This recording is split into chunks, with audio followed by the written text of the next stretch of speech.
Al comienzo de este segundo capítulo, conviene conocer el contexto histórico en que nos encontramos. Hemos visto en el capítulo anterior que Jesús murió hace algunos años y ha resucitado, y este es el anuncio más importante. Los discípulos ahora están diseminados por todo el mundo para llevar este anuncio de salvación, este mensaje de esperanza y de paz.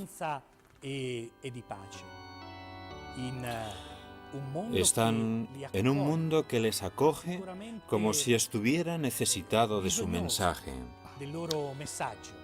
como si lo estuvieran esperando. Y a través de las calzadas que los romanos habían construido, se desplazan por todo el imperio, del sur al norte de Italia y más allá de los Alpes, llevando el mensaje del amor.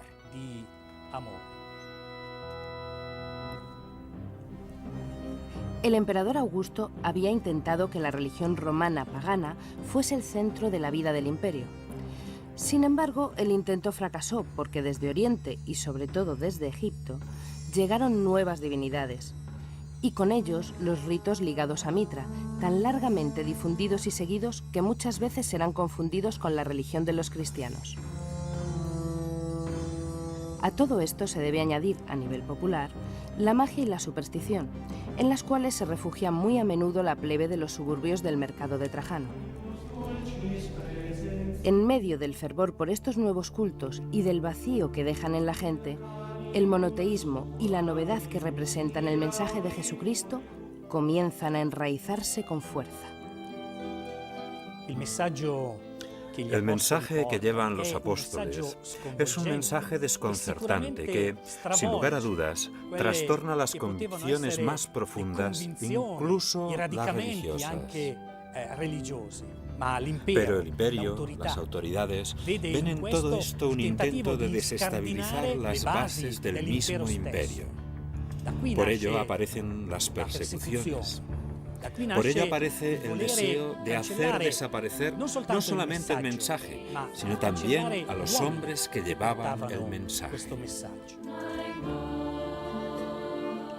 Las comunidades de bautizados se multiplican.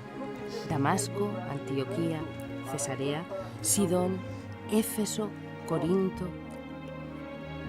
Hoy, como ayer, cada bautizado está llamado a proclamar con su vida y su palabra el Evangelio. Y hoy, como ayer, en las comunidades católicas de todo el mundo, hay algunas personas que tienen la responsabilidad de guiar a sus hermanos. Como aparece documentado en los Hechos de los Apóstoles y en las cartas, ya en las primeras comunidades encontramos obispos, presbíteros y diáconos.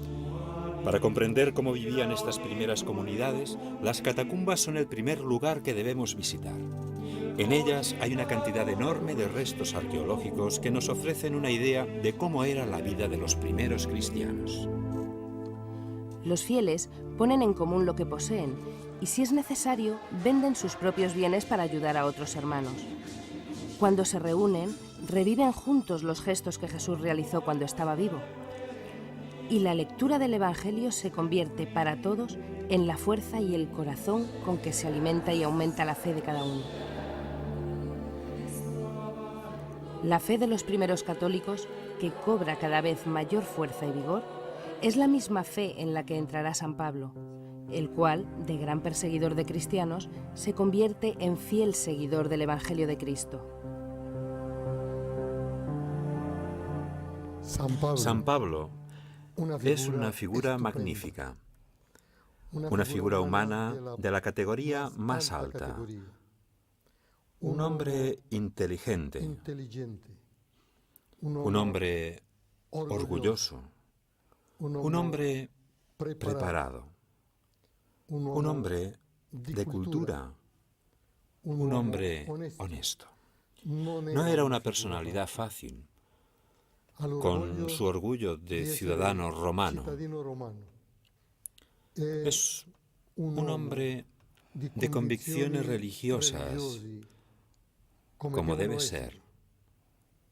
Se sentía en su religión auténtico y quería propagarla hasta el punto de que, frente a un desafío y a un peligro, como podía serlo el cristianismo, está decidido a perseguirlo. Fue a perseguir a los cristianos. Era un hombre convencido.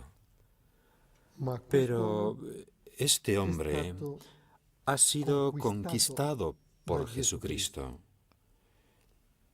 Y esto es lo decisivo.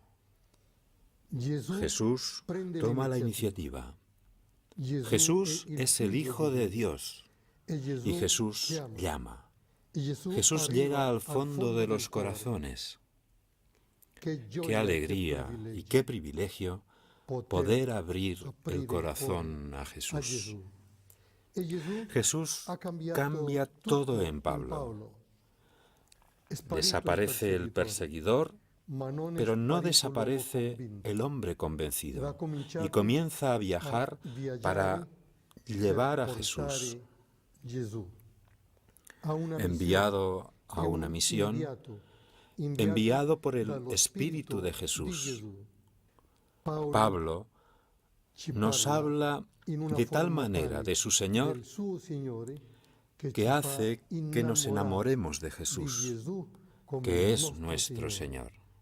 El sacerdote es insustituible porque Jesús, como en el caso de Pablo, ha tomado para sí al sacerdote, ha marcado al sacerdote y ha marcado su interior de tal manera que su acción se convierte en acción de Cristo de forma personal. Jesús lo ha ligado a sí mismo. Es insustituible porque Jesús está presente en medio de la comunidad, no como alguien que viene a hablar de Jesús, no como alguien que coge un libro y repite lo que dice el libro, no, sino como alguien consciente de que su persona ha quedado marcada. Su ser es un ser nuevo, marcado por una potencialidad y por un poder propio para actuar y trabajar como Cristo. Yo te absuelvo. Donde menos uno se lo espera, hay un sacerdote. Incluso en lo más oscuro de la ciudad habrá un sacerdote dispuesto a escuchar, a sanar. Un sacerdote que sabe, como Pablo, que ha sido poseído por Dios, conquistado por Jesús, y que sabe que debe llevar a Jesús. Es Jesús crucificado por todos los caminos del mundo. ¿Qué figura es Pablo? ¿Qué figura es el sacerdote? En las catacumbas encontramos restos de las frases que San Pablo y San Justino recuerdan en su comunión. Pablo escribe a los cristianos de Corinto: «El cáliz que bendecimos, ¿no es la comunión con la sangre de Cristo? Igualmente, el pan que partimos, ¿no es acaso la comunión con el cuerpo de Cristo?». Un siglo más tarde, Justino, filósofo y mártir, escribirá: «Este alimento nos llega con el nombre de Eucaristía, y nadie lo debe consumir sin creer en nuestra doctrina y sin vivir como Jesucristo ha ordenado». Para seguir con nuestro relato, es importante hacer una parada en una fecha concreta: el año 51 después de Cristo, fecha fundamental para la historia de los católicos. En ella tiene lugar una de las reuniones más importantes entre los primeros católicos. Es entonces cuando se va a decidir si los nuevos conversos han de circuncidarse o no. Y precisamente es dentro de la dinámica del diálogo donde los cristianos logran superar incluso las crisis internas.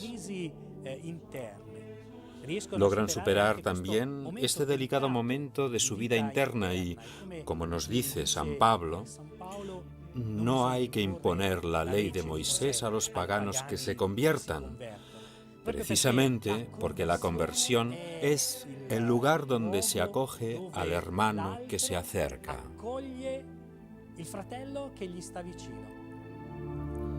Hace poco que concluyó el Concilio de Jerusalén del año 51 y el camino de los apóstoles por el mundo es cada vez más rápido. Sin embargo, casi inmediatamente comienzan las persecuciones contra los cristianos. Incluso San Pedro es arrestado en Jerusalén, pero logra huir. Y pasando por Antioquía llega a Roma, donde al final será arrestado y crucificado como Jesús. San Pedro, será sepultado donde hoy se erige la Basílica de San Pedro.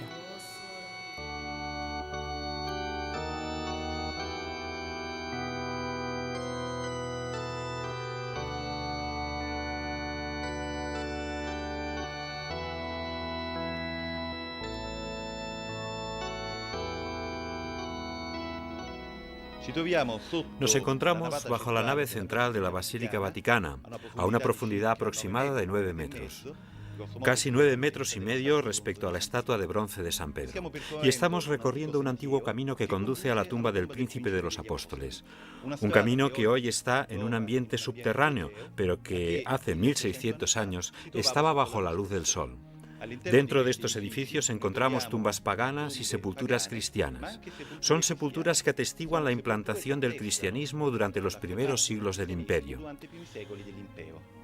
Siguiendo este camino a través de la necrópolis vaticana, llegamos junto a la tumba de San Pedro. Un lugar importantísimo que se encuentra justo debajo del baldaquino de Bernini. Aquí podemos ver los restos de la construcción que se realizó en el siglo II sobre la humilde tumba de San Pedro. En el lado opuesto no se ve la pequeña columna del lado norte de la construcción del siglo II, sino el célebre y famosísimo muro de grafitis. Una pared que se conoce con ese nombre porque está literalmente cubierta por grafitis cristianos, escritos en latín, que atestiguan una gran devoción entre el final del siglo III y principios del siglo IV por la tumba de San Pedro. Los resultados de las excavaciones arqueológicas del siglo pasado y, sobre todo, la increíble sucesión de monumentos que aquí se pueden ver, constituyen, junto con la presencia de la Basílica Constantiniana en este lugar, un testimonio elocuente de la existencia aquí de la tumba del Príncipe de los Apóstoles.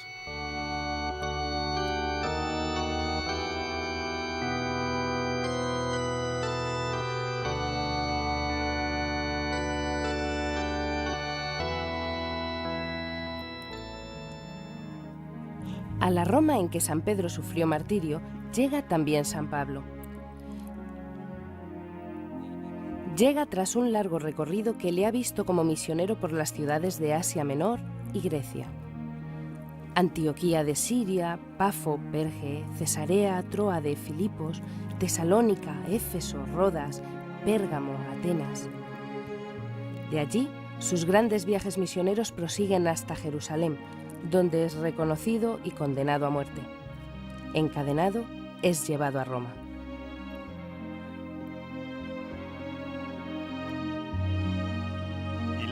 El ambiente que se respiraba en Roma en el primer siglo después de Cristo era el de una sociedad multirreligiosa. Respecto al lugar ocupado por los cristianos en la Roma de aquellos tiempos tan precoces, los arqueólogos han realizado múltiples investigaciones, pero no han tenido suerte. De todas formas, las fuentes son de gran ayuda. Los Hechos de los Apóstoles, las cartas paulinas y los primeros padres de la Iglesia. Los cristianos debían reunirse en las Domus Ecclesiae para la liturgia eucarística. Se trata de casas comunes, de casas de los propios cristianos ofrecidas por ellos mismos para estas primeras reuniones litúrgicas. El cristianismo entra lentamente, de manera capilar, poco a poco infiltrándose en la estructura social de su tiempo. Estamos en el año 67 después de Cristo. Pablo es apresado y traído aquí, donde hoy se encuentra la iglesia de las Tres Fuentes, para ser decapitado. Y sus restos se conservan en la Basílica de San Pablo extramuros. Jesús había dicho: «Os mando como corderos en medio de lobos. Si me han perseguido a mí, os perseguirán también a vosotros, pero si han aceptado mi palabra, aceptarán también la vuestra». Son palabras escritas hace 2000 años, pero no se puede negar que la historia de aquellos que le siguen, siglo tras siglo, está marcada por las persecuciones más atroces hasta nuestros días, con el recuerdo de los mártires en miles de santuarios repartidos por todo el mundo dedicados a ellos.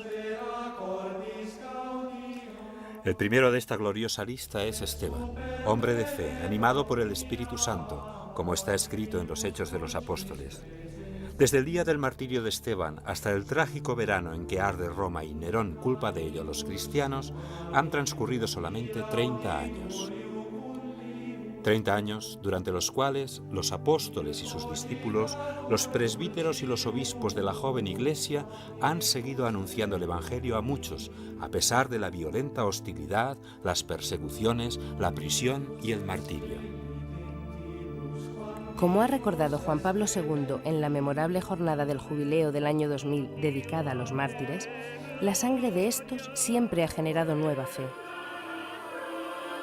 Y gracias a su sacrificio ha seguido creciendo a lo largo de los años el número de fieles en todo el mundo. Estamos en el año 90 aproximadamente. Jesucristo ha muerto hace 67 años. Es el final del reinado de Domiciano, que impone con virulencia el culto religioso al emperador. Justo en estos años, San Juan, evangelista y apóstol, es enviado al exilio en la isla de Patmos.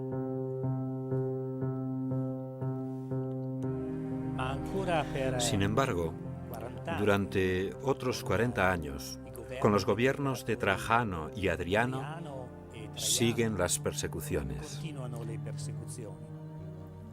En el Coliseo, uno de los monumentos más espectaculares de Roma, se consuma la mayor tragedia para los cristianos. Como ejemplo, el obispo Ignacio es martirizado en el año 115, pero con una visión diferente. No es un sufrimiento que causa dolor, sino que en sus cartas escribe a la comunidad de cristianos: quiero ser molido entre los dientes de los leones como el trigo, para convertirme en único pan, para convertirme en un único cuerpo con el Señor. Para el cristiano, el martirio no es algo buscado, pero tampoco es rechazado. Se acepta como participación en el gran misterio de la salvación. Precisamente aquí, en el Coliseo, la Iglesia de Roma recorre cada Viernes Santo el Vía Crucis, recordando la sangre vertida por Cristo y la que vertieron los miles de mártires en este recinto, corderos llevados al matadero, inocentes destrozados por la furia de los hombres. Entre los años 193 y 211, con el emperador Septimio Severo, comienza un periodo de tolerancia. Los cristianos gozan en Roma de mayor libertad. Pero con la llegada al poder del emperador Decio, vuelve a recrudecerse la represión y la gente común, los diáconos, presbíteros, obispos e incluso el Papa son martirizados de manera atroz, torturados y asesinados. Las catacumbas situadas bajo la ciudad se llenan con los cuerpos de los mártires.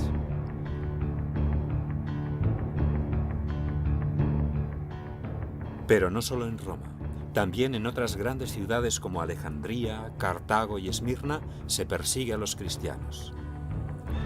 En las mismas catacumbas que ven la muerte de miles de fieles, el Papa Sixto II es decapitado. Es el 6 de agosto del año 258.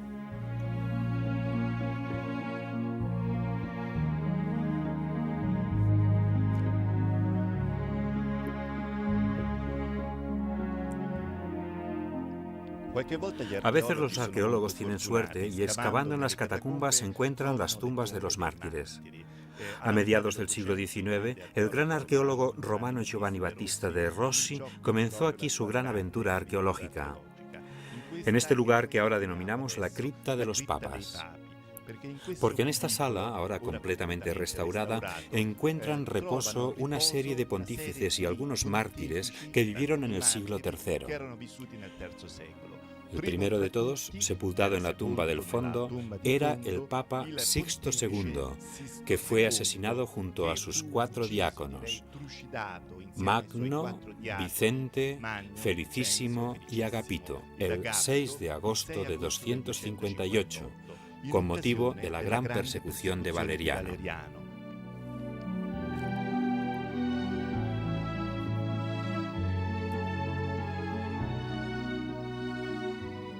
La historia de la Iglesia, tanto hoy como ayer, se alimenta continuamente con el sacrificio de sus mártires. Y como veremos en el tercer capítulo, disfrutará de una época de paz con la llegada al trono de Roma del emperador Constantino, el cual aplicará la tolerancia y sabrá dar a la nueva religión cristiana el reconocimiento que merece.